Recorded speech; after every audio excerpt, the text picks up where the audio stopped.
Tulikuwa na wiki ya haki na tulipata wanasheria bingwa kutoka kwenye taasisi au ofisi ijulikanayo kama Samia Legal Aid.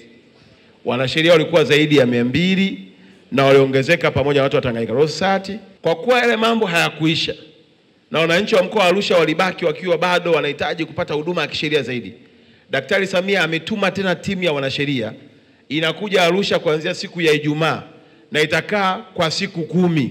Na watakwenda kwa kila wilaya iliyoko ndani ya mkoa wa Arusha kuhakikisha hakuna mwananchi hata mmoja anayekosa haki yake tu kwa sababu hana hela ya kumlipa wakili.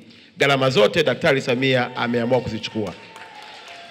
Nimeona niyaseme hayo ili tukiondoka kwenye mkutano kama huu, wale tunaoishi hapa Arusha tuwatangazie na wananchi wengine wajiandae kwamba kuanzia Ijumaa na watakuwepo kwa siku 10 na watakwenda kama ni Longido, kama ni Monduli, kama ni Ngorongoro, kupitia kwenye ofisi zetu za wakuu wa wilaya kuhakikisha kwamba wananchi wote wenye changamoto, hataki kusikia mtu analia eti kwa sababu amekosa hela ya kumlipa mwanasheria.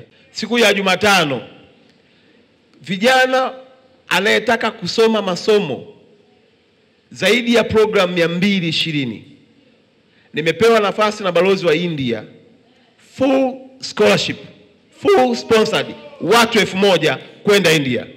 Eza wanataka kusoma degree ya kwanza, degree ya pili, wanataka kufanya PhD. Kwa siku ya Jumatano tutakuwepo ofisini pale, tunafanya usaili wa wananchi wa mkoa wa Arusha. Mtaniwe lazi wageni. Wananchi wa mkoa wa Arusha ambao wanataka kujiendeleza kimasomo, umeona fursa ya engineering ya kompyuta, wanataka kusoma mambo ya udaktari, chochote wanataka kusomea kupitia ufadhili wa serikali ya India. Njoo na vielelezo vyako, tutafanya usaili, tutapeleka kwenye ubalozi. Vijana 1000 wamepata full scholarship kupitia ubalozi wa India. Kwa lugha nyepesi, kama unahangaika na ajira na unaona muda wa ajira unakuchelewesha, njoo ongeza elimu. Na kama unaona ukiongeza elimu unachelewa kupata kazi, nenda VETA.